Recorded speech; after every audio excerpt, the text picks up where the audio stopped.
Hey, we're talking about the Book of Boba Fett, Episode 6, From the Desert Came a Stranger. We're going to do our spoiler-free reviews, and then we're going to do a spoiler breakdown of the episode starting now. Welcome to the Nerd Social. I'm Nathan. And I'm Colin. So the spoiler-free summary of this episode is mysteries are explored and Boba Fett learns information. Which is super vague, So vague. Given what happens in this episode. But Colin, you want to give your review of this episode? Yeah, definitely. This is action packed. This is everything that a Star Wars fan would want to have in terms of tying together a lot of themes from the past, themes from the present, themes from all sorts of Star Wars properties. So if you are into a lot of the previous Star Wars properties, into the lore, you're going to love this episode. And of course, again, they kind of focused on a lot of the other characters in this episode as well. And I think it delivered on the promise of kind of a bigger world that's out there, that's not only within the world that was established with Boba Fett, but also the larger scope of it. And the stakes are much higher as well in terms of everything's kind of involved. So there's things that come to a head. Again, this is the penultimate episode. So they're going to have to, again, tie this up all next week in the last episode. But it was highly enjoyable. I would say even better than last week's, which was very hard to top. And just like what I predicted last week was that they were going to really go all in with all these things. And it's just really amazing. I watched it twice already, and the rewatchability of this is going to be is even going to be higher than last week's episode. So overall, I highly recommend this episode, and go watch it like right now if you can. Well, not right now, but again, if you haven't watched it yet, please go watch it. Yeah, I like the episode as well. I think I had some of the same issues with this episode as I had with the episode last week, in that this show is called the Book of Boba Fett, and I still don't know what they're doing with Boba. This is last week was the Mandalorian show, and this week is more like, I guess, Star Wars. It was a really good episode of like Star Wars in general. But Right. It wasn't really a great episode of the Book of Boba Fett. I don't know what's happening with Boba. There are all kinds of other things that were really cool to see. Really stuff that I'm sure some people liked better than I did, and there are other things that I probably liked that other people didn't like, because I watched a lot of the Clone Wars stuff, and I like that stuff. Without giving anything away from the episode. But yeah, it was a great episode.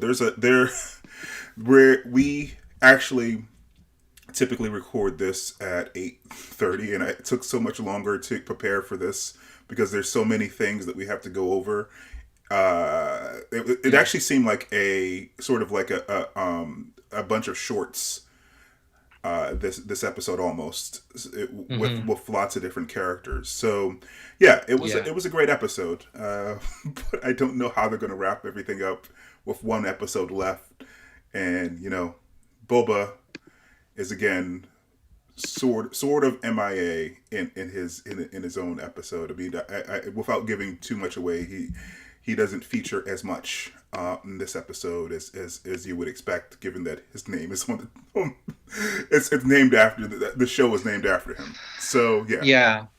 So there's And it goes back to what I said last week about the fact that they probably, again, the rumors were circulating last year that this was going to be a 3 to 4 episode arc, and then they were going to jump right into Mandalorian season 3 without saying that it's Mandalorian season 3. So this episode kind of, again, solidifies that in a lot of ways. Whether or not fans are rejoicing that you have a kind of bigger scope of the Star Wars universe, rather than just a very more self-contained story of the Book of Boba Fett. I don't really know what the fan reaction is. Maybe they're just excited at the fact that it's more expansive. But, for fans that are kind of looking at it from the standpoint of, well, this is the Book of Boba Fett. It's supposed to be about Boba Fett, right? And so this was not the case with this one again, and this is now the second straight episode that this is now the case. So they should have just named it probably something else besides the Book of Boba Fett, maybe. So, or just say to the fans, look, we're going to just take a small detour. It's going to be 4 episodes, and then we're going to go straight to the Mandalorian season 3. I mean, we would have been okay with that, but again, the vagueness and the lack of transparency there really perplexes me, and then it kind of questions the creative choices that Filoni and Favreau are making to not almost kind of, again, sideline Boba Fett in this case. So just come out and say that it's Mandalorian season 3. That's fall, but they didn't do that, which is, again, very, very, very weird. Yeah, So I should actually say that, and I didn't say this at the top when I mentioned the description for the episode, that this was directed by Dave Filoni and written by Jon Favreau and Dave Filoni. So this is the first episode of the season that Jon Favreau had someone else writing the episode, and you can kind of see Dave Filoni touches here, especially if you remember the episode that he directed last year, the Jedi, I think, with the Jedi with Ahsoka. You can see sort of touches the way that he does storytelling here is a little different than some of the other directors. He's doing straight homages to a lot of the things that George Lucas was doing homages to, because he studied. Of all the people who's been doing Star Wars over the last couple of years, he is the only one who's actually worked with George and had long conversations with George. So I think he feels very wedded to some of the influences that George is wedded to, like westerns and old samurai movies and things like that. And you kind of see all of that in this episode. Again, without giving any details, you see a lot of the some of the same motifs that you saw in this original Star Wars movies in this episode. Right. Absolutely. Yeah. All right. So it's difficult to talk about this episode because it's so jam packed without talking about spoilers. So what we're going to do is do a breakdown of the things that we thought were interesting. Probably might not be in the chronological order, but spoilers ahead for this episode. If you haven't seen the episode, go see the episode. We both enjoyed the episode. It has a high rewatchability, for this episode. And there's something for everyone to like, even if you don't like even if you don't like one plot development. Wait a minute, and then something else will come up, and you'll be like, wow, they did that, and they did that, and they did that. So yeah. Yes, absolutely. So spoilers ahead. Before we get into spoilers, I should say, if you are enjoying the conversation, please comment down below and like and subscribe. It helps the channel and helps us grow. Thanks. All right, so where do you want to start? You want to start in chronological order? Do you want to... We can go chronological. I think that will be better, because I think we're going to go all over the place if we try to jump around and things like that, and then we'll kind of get into tangents and stuff. So It's best to probably go chronologically in this one, because it, like you said, jam-packed to kind of think about this episode. So this episode starts with in Mos Pelgo.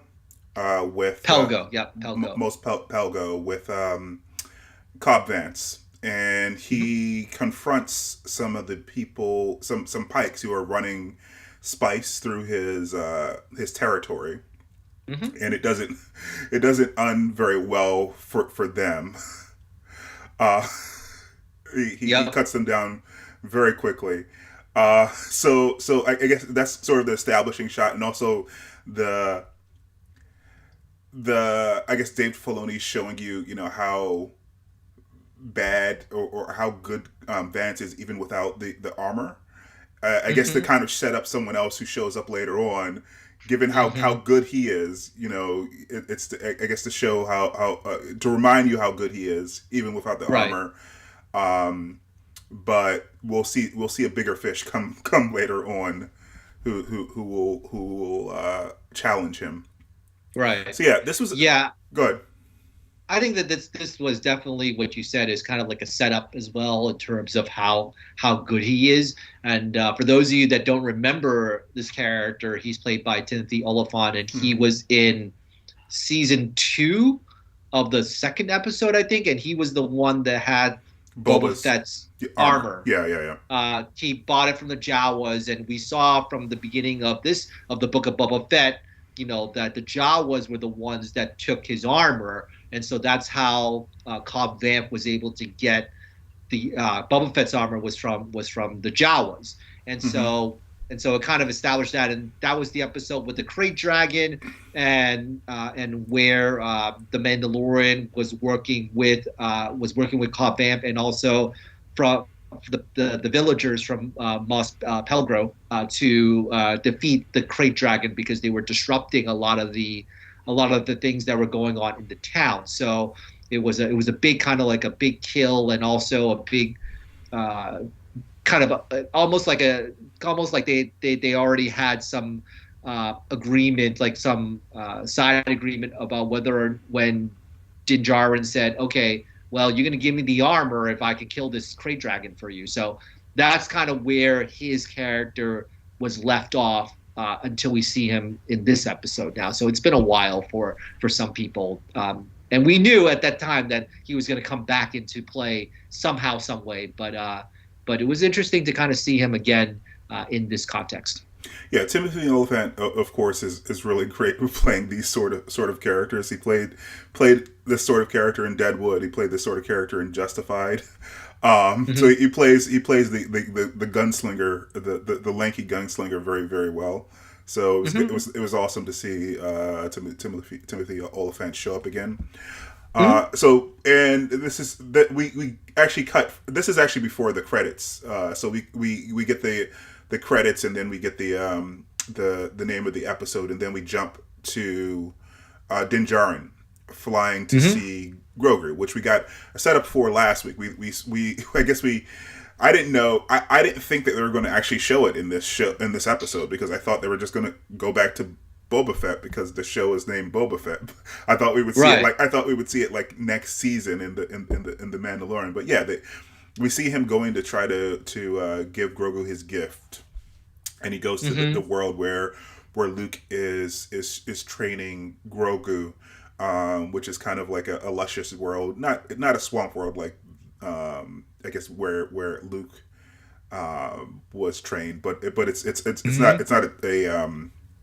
not as barren as Tatooine. So yeah, so he goes to meet Luke, and he's asked to wait by R2D2.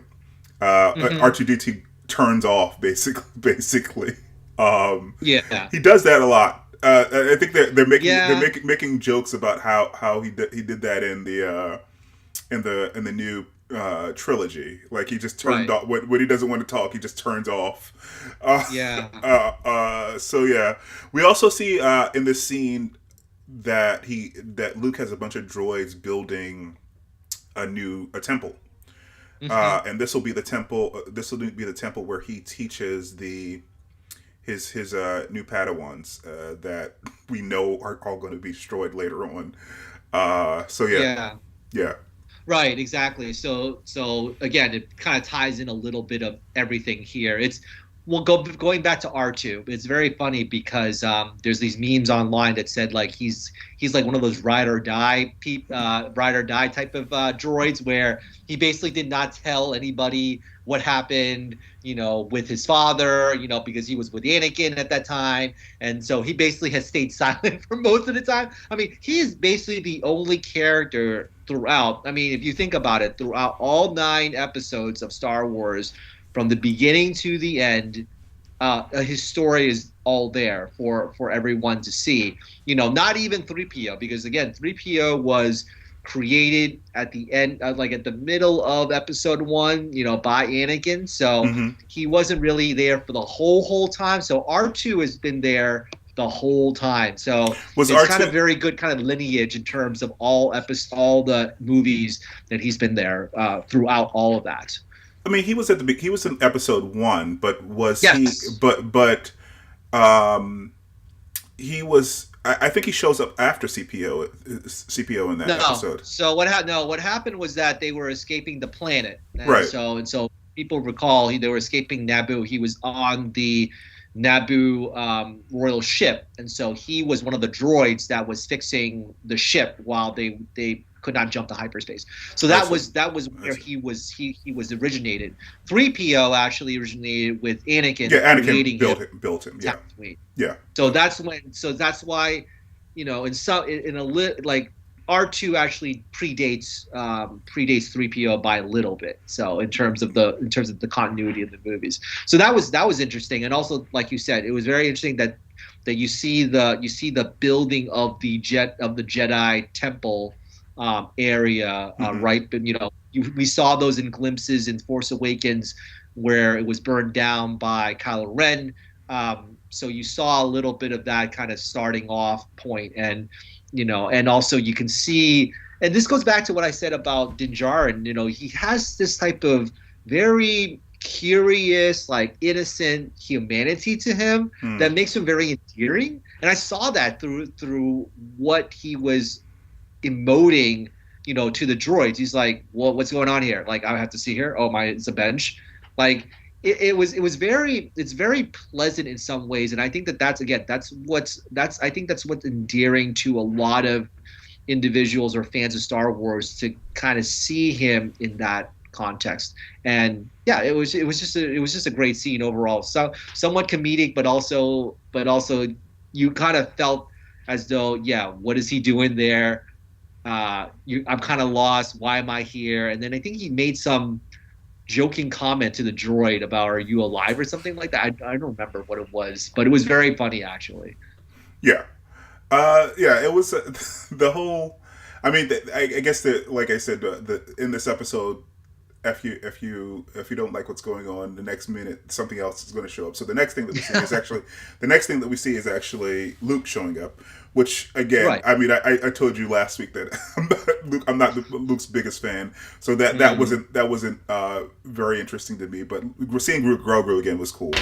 Yes, I will say that they almost perfected the aging thing. It was Yes. It was jarring last year.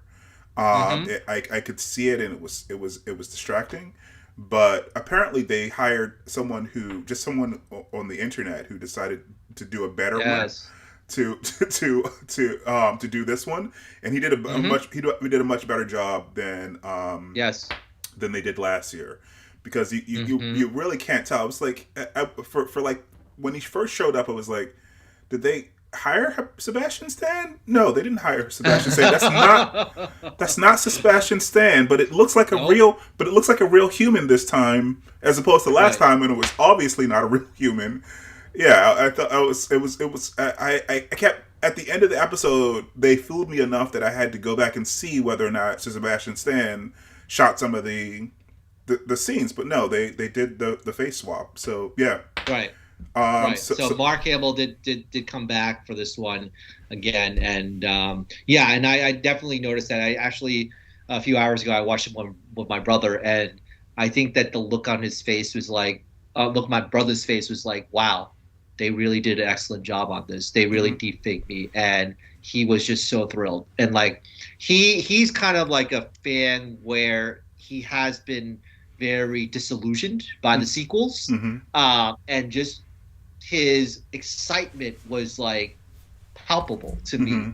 And I think that for a lot of fans that may have lost faith with the sequels, they see this and they're like, wow, this is amazing. Like, this is really, really amazing. This is why we love Star Wars in the beginning.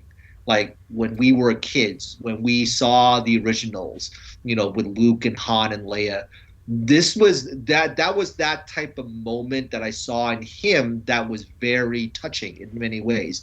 And I think that a lot of people, I saw people online, when he returned, last year in The Mandalorian, they were crying, they were emotional, they were very emotional about it. But I think that for me, I think it's also they did do it such a great job. I actually felt very happy that he felt that my brother felt happy about it. So it's very interesting in that way where it's almost like a renewed faith about the material that I just didn't see when we were watching the sequels together and stuff. So for me, it was just like, wow, he actually bought into it, and I'm like, wow, that's really good that I could share that with him, in terms of our appreciation of the material and appreciation of Luke. Yeah, and I get that for people. Like I said, I came to the Star Wars later, and actually my introduction was the prequels. So I'm more, Mm-hmm. especially I'm more attached to Anakin and his journey, especially given the expansion that Dave Filoni did in the Clone Wars. Mm-hmm. Yep. So I know far more about Anakin because they've done more with Anakin. Sure. There've been more stories actually done with Anakin. I mean, I don't read the books. I know they're comic books and also books that go into Luke's thing. But I'm just talking Mm-hmm. about like movies that were produced by Lucasfilms. Like, sorry, products that Right. were produced by Lucasfilm. So the animation series, and also the prequels. So, Mm-hmm. but I appreciate that people have emotional attachments to Luke, I'm glad for them that they were able to perfect the technology to such an extent that even though people were disappointed with the sequels and where the story went, they get this opportunity to see Luke in his prime, the way that they wanted to, the way that Right. they wanted the sequels to be. So yeah, Right. I appreciate that. Um, Yeah, yeah. definitely. And just one other thing about that is that my brother and I just commented on to each other. We're like, what if this was the sequels? Yeah. What if they just did this instead of the sequels Hmm. that Disney just did? And it would be like, wow, that would have been so much more of a compelling story. But what it is what it is, and they made their choices. They made that happen, and it is part of the lore. So it is what it is. But Yeah. in the back of our minds, we're like, this is actually pretty good. Like, Yeah. why didn't they just focus on this part here? Maybe because the deep fakes wasn't good enough yet. I Yeah, don't yeah, know, yeah, yeah. but They just we'll see. I perfected mean, this, so yeah, they wouldn't have been able to go back and like they got Mark Hamill for the sequels, but they right. weren't doing de aging. To like we know what the technology was because we saw the Rogue One. Rogue One, right? Hmm. And Right. Grand Admiral Tarkin. Yeah. Tarkin. So that looked weird. um, Hmm. and Yeah, it did. that wasn't even and that was in shadow and doing CGI in shadow or at night is easier than doing it in the broad daylight like they did in this episode. So there was Hmm. no way that we're going to be able to do much of anything like this back then. They've just the technology's gotten better just in the last 5, 6 years. Um, Hmm. I don't know when Rogue One came out, but I know it was less five than years 10 years ago. ago. Five. Yeah, Yeah. yeah. 5 years ago. Yeah. So yeah, they couldn't have done it back then. So I guess Hmm. they came up with other ideas, which was basically just to do the original all, the original movie all over again, Right. but Pretty much. with a different protagonist. Anyway, Yeah. I'm not as down on the sequels as everyone else. I like the first and the second one. The third one Hmm. was um, but yeah. We don't want to talk about the third one that much. Yeah. Um. So, yeah. So what we get Luke, and we also get Grogu, and we also get a little bit of, like I said, my entry into the Star Wars universe, a little bit of backstory for of Grogu, Hmm. and when Luke tries to helps him remember what actually happened to him, and we see back at the temple when the when he was there and these Jedi's were cut down. So yeah, that was interesting because I mean, again, as a fan as a fan of the prequels and some of those scenes, it was good to establish that he was there. So he was a Padawan there, and I guess and even Luke mentions to. Luke mentions later on that he's not teaching him; he's more remembering things that he's forgotten because he had all this trauma, and I guess he's forgotten because of all the trauma. So that was interesting to me. Yeah, Yeah, definitely. I think that's that little nugget. I mean, how long was that? It was like 2 minutes, and basically it established awesome. some good storytelling awesome, there in just 2 minutes. We saw. So sometimes it's just like those type of light touches that fans do appreciate. It's like it's not, you don't have to overdraw it. It's very interesting is that it seems as though with Boba Fett, the stories from the first couple of episodes, it was like it's more drawn out, and it's like you want to character develop, but sometimes you don't need to draw it all out. You could just give like that 2 minutes and say, oh yeah, he was there at that time, and yes, he was traumatized by it, and then it makes all the sense in the world. So there is some advantages to showing just a shorter amount of time but telling a better story. But it's not to say that the first 2 episodes, the first few episodes of Boba Fett was bad, but at the same time, it's just, could they have done a better job of filling in the gaps with a shorter amount of time? I mean, maybe yes, maybe no. I don't know. The first 3 episodes were bad. The second episode was good, but like the first episode was okay, and the third episode was mediocre. Even if it wasn't bad. But yeah, it got better after that. The fourth and the fifth episode, of course, were better. So yeah, I enjoyed that touch because, like I said, my nostalgia from Star Wars is in the early 20s early 2000s, in the late 90s when I saw the prequels, and I was really hyped. Like I actually can remember being in high school and being on a iMac, those giant like candy colored iMacs, and seeing seeing the trailer online, because like we had I don't know, it was probably like a real player trailer that they there's no YouTube back then. Yeah, exactly. So YouTube. And YouTube was not invented yet at that time. Yeah, I remember being very hyped about that movie coming out back then. So and the scene that he sees is from I think the episode 3, when we get Order 66. Right. Yeah. Right. So after that we actually get a bit of his training, which was also cool to see. Actually, before that, we see Ahsoka returning. We see Ahsoka returning, and that's also pretty cool because I didn't expect her to show up at all in this episode. I predicted that she would return in one of our reviews. I think I did say that. I think you said that she would return, but like,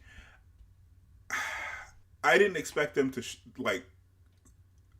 have everyone show up, like have Luke and Ahsoka show up. I mean, if Luke was going to show up, which we saw like a couple minutes before this, I didn't expect Ahsoka to show up too.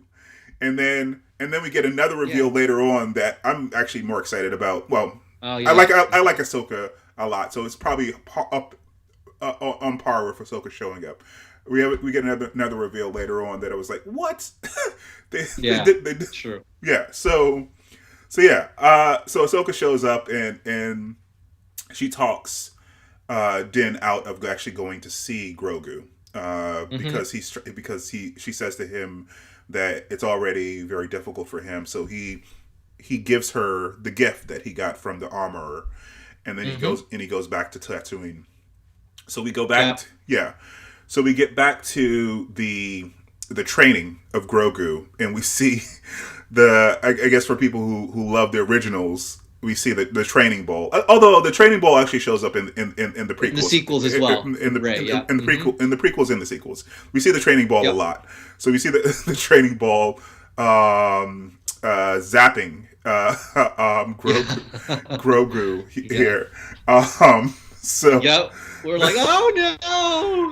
It was just, which is the same thing that happens to Luke, right? I mean, I guess that it's supposed to be like a slap. It doesn't really hurt him all that much. But later on, we actually see him mastering the ball, which is pretty cool. We see him doing the Yoda jumps, which are very, very high up in the air. So yeah, that was awesome as well. And also we get an explanation for why Yoda could jump so high, because he was always using the Force to propel himself through the air, which I guess you get a sense of, because he's walking so slow like an old man into the scenes, and then he starts jumping around like a so. Yeah, if you remember from episode 2, his lightsaber duel with Count Dooku, it's like, how does he do that? It's like, he looks like he's so old and such an old man, and it's like, whoa, he has some Jedi reflexes. Dang, that's like crazy and stuff. Yeah. And so it's that was great. I think that the little bag, that he held him in, that was great too. That was we got some scenes from back. So that was pretty cool. It's like I said, Filoni just knows these light touches to kind of excite the fan base. We talked about Order 66. Now we have the bag. Luke is carrying, Grogu, just like how he carried Yoda. Yeah. It was those small things. The story about how he talks in riddles. That's really, really good stuff. It's just really well done writing there, and I just think that's kind of that extra touch is really personal touch to it, really excites the fans. The fans of the originals, the fans of, just again prequels as well, including the animated Clone Wars. It's just really well done, and I just think that it's small. It's like a minute. It's like even not less than a minute. You say something like that, and then everyone goes, "Oh, he did that," or and you just fall in love with that material because you've been such a devoted fan for such a long time. Yeah, I have to say though, I'm not as deep in as some people that started in the 70s, but I'm probably deeper in than most regular people. I don't know if a regular person watching this episode it would have been very satisfying, because it was a bunch of here's this toy that is showing up, and it's the toy from there and the toy from there is showing up, and they're doing this. That's true. And I don't know if this episode would be very satisfying for someone who is just coming in and seeing, people have been telling me about this Star Wars things for the longest time. Okay, I'll start watching the Book of Boba Fett. This episode would be completely confusing to them. They wouldn't be able to connect to anything that happened. Yeah, I think that they're just borrowing from Marvel in a lot of ways. It's like, hey, you're not on this train of Grogu already? Come on, Grogu is like a phenomenon. What the heck? Everyone was talking about Grogu back when he first appeared. Like, come on now, you're not on this? Okay, we're just going to continue the story. So I think that they, in some ways, they borrow from Marvel in that way, because okay, you're not on this, forget it. I'm not going to tell you everything about it. You just have to go back and watch it for yourself. I think that for some, yes, it might not attract new fans, but at the same time, it's so rabid. The fan base is so rabid that these little personal touches that they have is just so significant, I would say, in my opinion. Honestly, the only Marvel movie that is actually like that, where they don't care about new people jumping on board, is Endgame and Infinity War. And I heard people comparing this episode to Endgame, basically, where they're kind of throwing all this stuff in, and you got to really know all this stuff from the Clone Wars, from the prequels, from the original trilogy, to get anything that's happening in this episode. So this is and also from the Mandalorian itself. In the Mandalorian as well. So this is the Endgame episode of Star Wars. But yeah, in general, Marvel tries to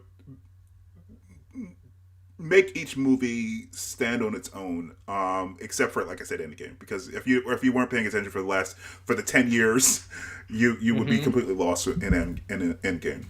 So yeah. Sure.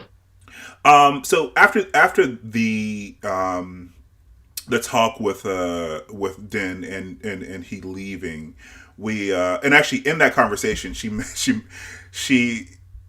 says to him after he asked about her being here, because he said, I didn't expect you to be here. She says that I'm a friend of the family. So it's actually pretty cool. Yeah. It's actually pretty cool to see Ahsoka actually standing next to Luke. Just because of the connection that Ahsoka had with Anakin, because like I said, Anakin's one of my favorite characters, and their relationship, Ahsoka's and Anakin's relationship, was very awesome in the Clone Wars. So I can I see her kind of being proud of Luke and kind of being sort of like at this point, it's funny because we get introduced to her and she's like a teenager, and now she's like a motherly figure to Luke now, because she's like 20 years older than he is, which is interesting. A motherly figure that, it's interesting. I'm trying to understand her mindset and where she's coming from. Like she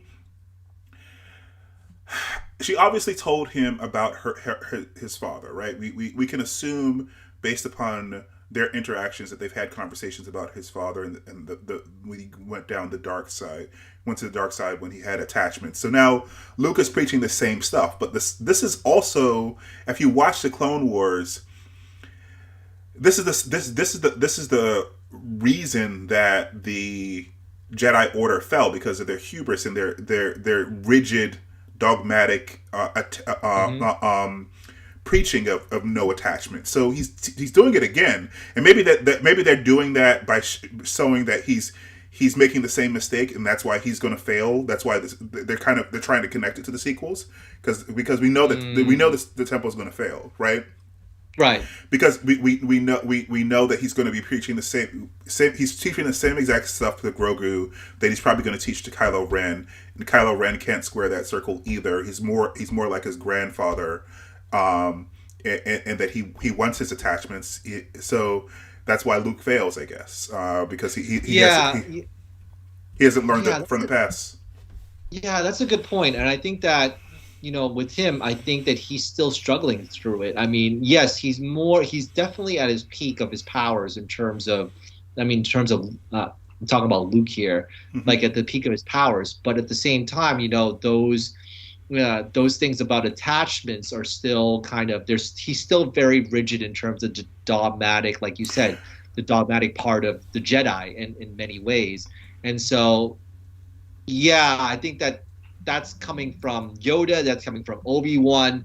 So, and then with Ahsoka, yeah, it's kind of a strange way in terms of why Ahsoka is there and why they didn't have any debates about what had happened, but maybe because Ahsoka has her own kind of insecurities as well, in terms of failing Anakin in many ways, as a Padawan and things like that. So she has her things as well that probably she's vulnerabilities, I would say, that Luke has as well. They're both kind of in some ways damaged, that they're just kind of like, in some ways with Grogu, they're kind of like, oh, you shouldn't do that. Oh, you shouldn't do that.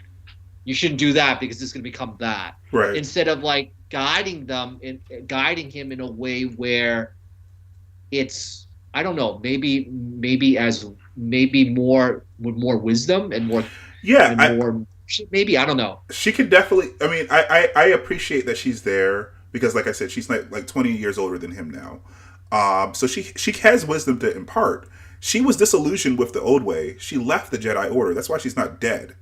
And all those old masters were they were filled with hubris. That's why it fell. So she knows that old way is not the correct way to continue. So she should be advising him in that way. But she mentions that she doesn't let she lets people make their personal choices or something like that. That's what she said. Yeah. But I don't know. And it's not like she actually has like psychic ability. She can't know that letting him do it his own way is going to lead to Kylo Ren and like all the Padawans dying. But still, but we know, and we're like, yeah, tell him not to do that. tell him that's how everything failed the last time. I mean that's the thing that kind of perplexed me is that from experience and wisdom, you probably would impart to Luke that you shouldn't be doing what the Jedi Council was doing. There were some faults. Like, I lived through that. Right. And, what Obi-Wan said was, he kind of saw that in some ways, but in some ways he was blind as well. Mm-hmm. And so I wonder whether or not they ever, behind the scenes, before that encounter, whether or not that was ever addressed. So that's why I'm saying that maybe she has a part of her that's like vulnerable enough that she does not want to reveal to Luke because it's still traumatic or it still hurts her because of her failure, maybe, in her mind. Maybe they'll cover this a little bit in the Ahsoka show, because Ahsoka has a whole show coming up, and maybe we'll have some of those philosophical conversations about how the best way to be a Jedi in that show, because that show can actually cover quite a bit of ground. It can cover, even though at this point Obi-Wan is dead, she was alive when Obi-Wan was alive, and she's alive when Luke is alive. So they can have episodes where they're like 10, 15 years apart. And they could be having conversations she could be having conversations with Obi-Wan, and she could be having conversations with Luke in the present day of the Mandalorian anyway. So yeah, I'm looking forward to that show, because Ahsoka's definitely my favorite character from the Clone Wars. I mean, Anakin and her are neck and neck, but I think Ahsoka is probably takes it for me. So yeah. This is we're only halfway through the episode. So I mean, like I said, you said it at the front, this is going to be a lot. And so, again, why is it a lot? Because it's really compelling. And, these are questions that if we didn't have these type of questions, we would not have, if we didn't like this episode, we wouldn't have all these questions. Right. To say. Right. To ask. So after the scene with Ahsoka and Luke, we jump to Din flying back to Tatooine, and we see a brief scene. And the only time we actually see Boba in this entire episode is when Fennec Shand is doing a debrief of the situation, and Boba doesn't even speak in this scene. Yes, he does not speak. It's weird. It's so weird. It's a show. This is the Book of Boba Fett, and he does not say one word. It's like, it's so strange. It's like it just reminds you of Empire Strikes Back. It's like Empire Strikes Back, but the title is the Book of Boba Fett. He doesn't say anything. Yeah. Nothing. He's there. Yeah, so in that briefing, we get that they mention that they have Krrsantan, and they have Din Djarin as muscle they have, because they have skill. And then in that conversation, they say that they need foot soldiers, right? And Din Djarin says he knows where he can go. So we go back to Cobb. And we go back to Mos Pelgo. I think it's Mos Pelgo. Yep. Yeah, Mos Pelgo. Which they've renamed Freetown, which we find out a little bit later after that. One thing about Freetown, I wonder if they know that it's actually a city in Africa, like one of the cities in, I think, one of the Western African countries, right? Freetown? South. Is it Liberia? No. No, I think it's a Freetown. Was it Sierra Leone or? Oh, it could be South Africa. You're right. Yeah, I think it's a Freetown, South Africa. Okay. Africa. So yeah. So we get a reunite of Din Djarin and Cobb, which is which is which is cool, and also, Cobb is funny. He said the joke that he makes in the bar is that you can get away with anything because of that smile on your face. I just love Timothy Olyphant's line delivery. It's he's funny. He's funny. And then after he tries to convince him to join the fight, even though they say that they're not. It's not any of their business. We get the coolest thing that happened in all of these shows, to me anyway, because I like I like the Clone Wars, and also this character has showed up in the Bad Batch as well. Yes. I don't know if he showed up in Rebels. I don't think he showed up in Rebels. No, he wasn't in Rebels. So we see Cad show up. Mm-hmm. And they do a really good job with the makeup, or I guess he's a CGI character. I think he's CGI. Yeah, most likely CGI'd. Yeah. So, I don't know. So, like, if you go back to the what is it? The Clone Wars. Sorry. Mm-hmm. Cad is actually connected to Boba. He trains him a little bit. There's an episode with Cad and Boba. So I wonder if they're gonna acknowledge that in this show. But it was really cool to see him. I mean, this looks really good. He looks like he's popping off of the out of animation into real life, into live action. Exactly. Into live action. It looked really, really awesome. And then we get a scene of why you don't want to mess with Cad, because as good as Cobb is, Cad is the best. I've never seen Cad.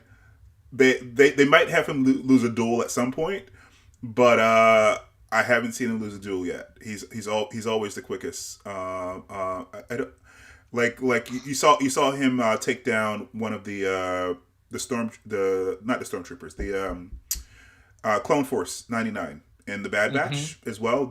You saw him take down Hunter, right? And just less than a year ago.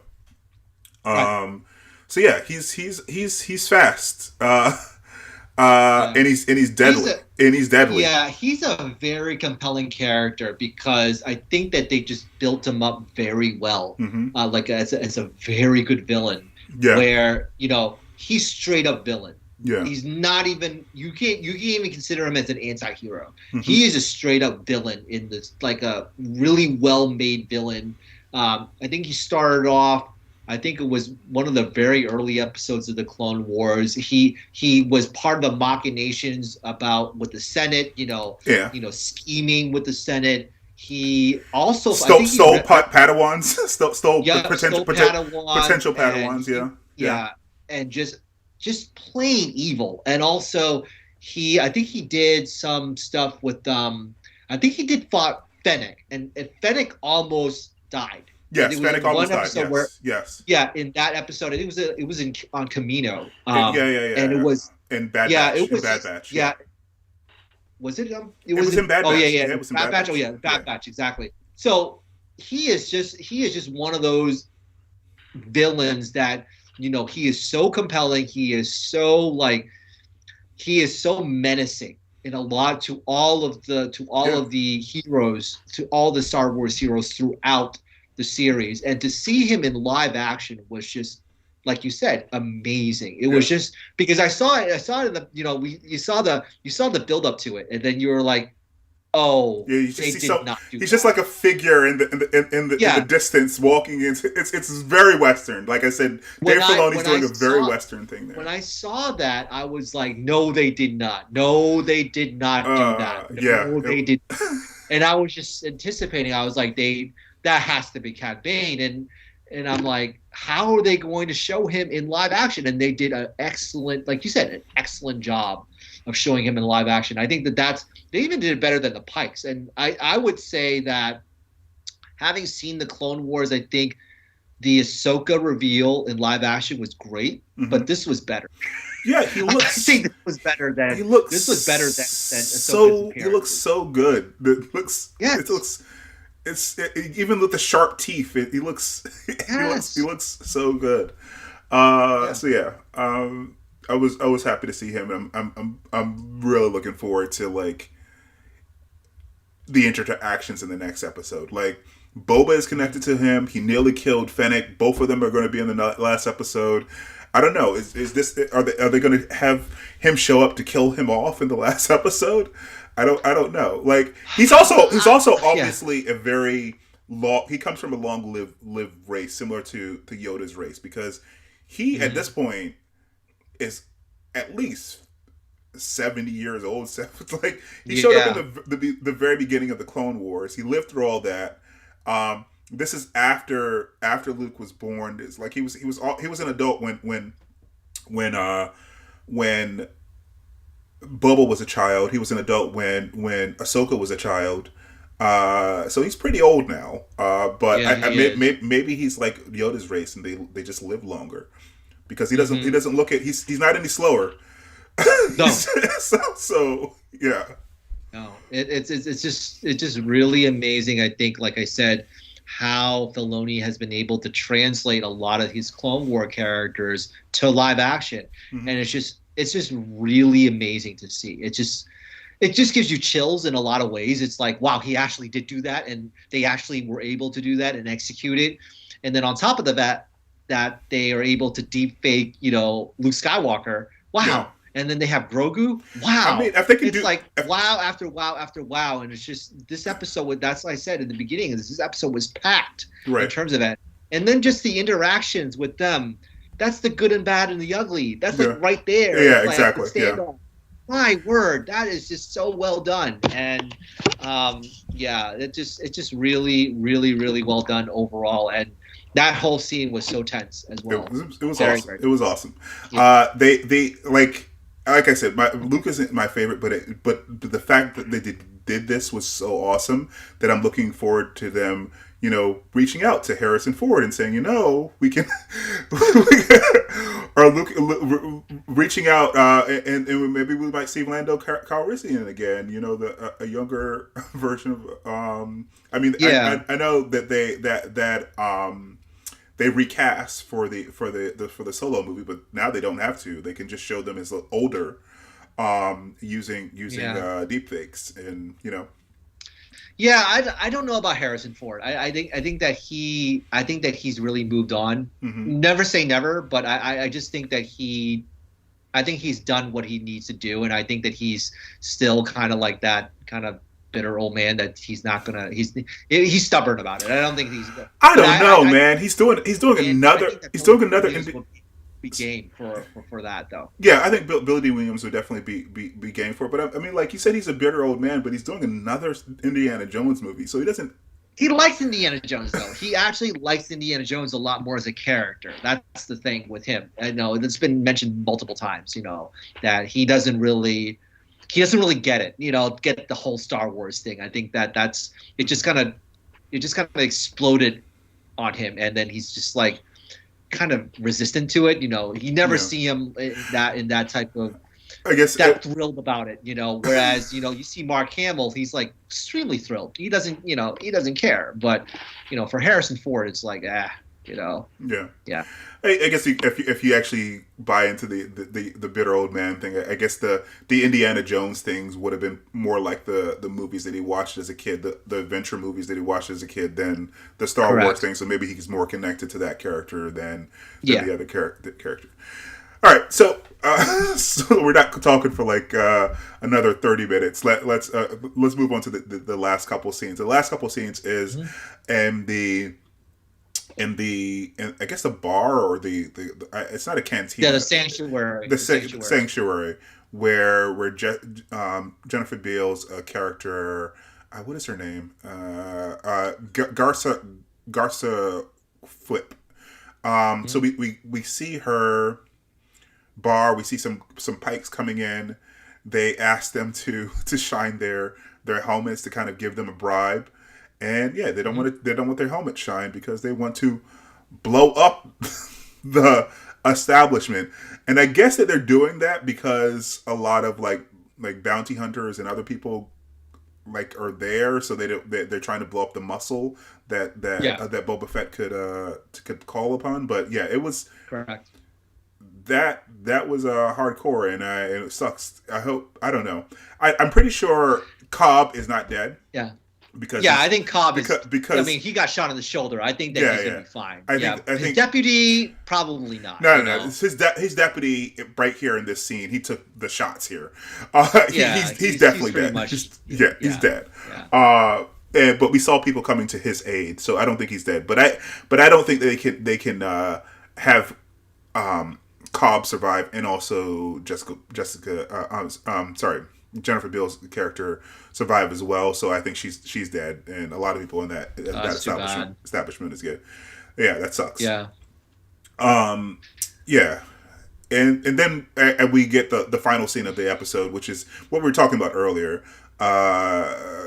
Luke being very rigid about the Jedi stuff, and it's like you have to choose the armor, the attachment, or the lightsaber, and it's like, why does he have to choose? Yeah. There's no reason that he has to choose. No, like I said, I predict that he's just going to take it first. He's going to leave, and he's going to just steal the lightsaber. He's just going to steal it. It's just going to be stolen. Come on, it's made for a little guy like that. I mean, come on, it's perfect, And also, they made that the armorer said, the Vizsla, the ancestor Vizsla. Yeah, I was saying Jedi. So I mean, come on, it's all set up for Grogu to be a Mandalorian Jedi. It is going to be that way. People have predicted that ever since the appearance of Grogu in all of his glory and stuff like that. Mm-hmm. They know that was going to be the case. So this is all setting up for him to be the Mandalorian / Jedi. It is obvious. He's not going to have to make that choice. He's going to do both. Yeah. They did the same thing with Rey, with her flying the Falcon and all, being the song, flying the Falcon and also being a Jedi. Come on. It's like the best of both worlds. Mm-hmm. They're not going to let that go because, that type of sort of thing. Yeah, I was during this entire scene, I was like, what are you talking about? You like the audience always has more information than Luke. He doesn't know his future. He doesn't obviously know enough Jedi past. He doesn't know that there was a Mandalorian who was a Jedi. He doesn't know anything. He knows nothing. Yeah, he knows nothing. This is so crazy. It's like, come on. It's all set up for him to be the Mandalorian Jedi. Come on. It's all been said. It's all been on fan art and all that type of stuff. It's all gonna be there. Yeah. You're gonna have both. We can have our cake and eat it too. Yeah. Please let us have that, all right? It's okay for us to have that. Again, like I said, they did it with Rey. They're going to do this with Grogu. Grogu is their most popular character right now. It's going to happen. Yeah. All right. So, any final thoughts? I mean, we were talking about for an hour now, which we actually got through this episode more efficiently than I thought we were going to. Because you usually spend about a half an hour talking about an hour episode. So talking for an hour for this hour episode, given how much was in it, was pretty efficient. So, do you any other thoughts or observations? Yeah, I just think that, again, like I said last week, they're building up. They built up to this point. I don't know what other big reveals they're gonna have. I mean, they emptied the well with all these reveals here. Yeah. I thought this was gonna be the last episode. Like, if this was the last episode, great. I would have been very happy. But how are they gonna top this? I don't know. Like, yeah. I don't know how they're gonna top this. We're definitely gonna have Boba riding a Rancor, but besides that, mm-hmm. I can't imagine what they're going to put in this last episode to top this, because this was jam packed at the seams. It was busting at the seams, basically, with lots of Star Wars. Content. I think they're going to have some type of showdown between. Of course, Cad's going to come back. There's going to be some type of showdown between Cad and Fennec and Boba. It might end up that one of them might get hurt. there might be a I cliffhanger don't want on them to that. kill off And Cat. no, I don't. I don't think Cat's gonna die. I think that either Boba or Fennec is gonna be seriously hurt. Mm-hmm. There's gonna be some sort of cliffhanger on that end, and then they're gonna resolve that in Mandalorian, the first episode of Mandalorian season 3. Yeah. At the end of this year. Whenever it comes out, and that's probably what's gonna happen as the cliffhanger. I don't think they're going to touch any of Din Djarin's backstory with the Mandalorians. I just think that they're going to leave that off for the next episode. The next season. The next season, and I don't think they're going to revisit Jedi stuff as well because, in the Mandalorian season 2, they only kind of did Jedi stuff for like one episode. Yeah. And kind of sprinkled it in, when they were in Moff-Gideon ship. So, yeah, I just feel as though there's going to be some type of standoff. That's all. And the Pikes are going to still be kind of like the puppeteers in some ways. They're the puppeteers, whereas, it's going to be those three that's going to face off. Yeah. Well, I will say this. Even though this seems like a diversion from what the show, I am more interested in what's going to happen next week than I thought I was going to be 3 or 4 weeks ago when I was kind of meh on the show. So I'm looking forward to see how they ended, see if they can land the plane, because there's a lot that they have to tie up because they haven't really checked in with Boba for 2 episodes now. So yeah. I think that they will. Like I said, I have confidence that they will. I mean, they've given us so much already in the last 2, so it's gonna happen, I would say. Yeah. Well, that is what we think, but we are interested to hear what you guys think. So please join the conversation by commenting down below, like and subscribe, and we will see you next time. Bye, guys. Thanks.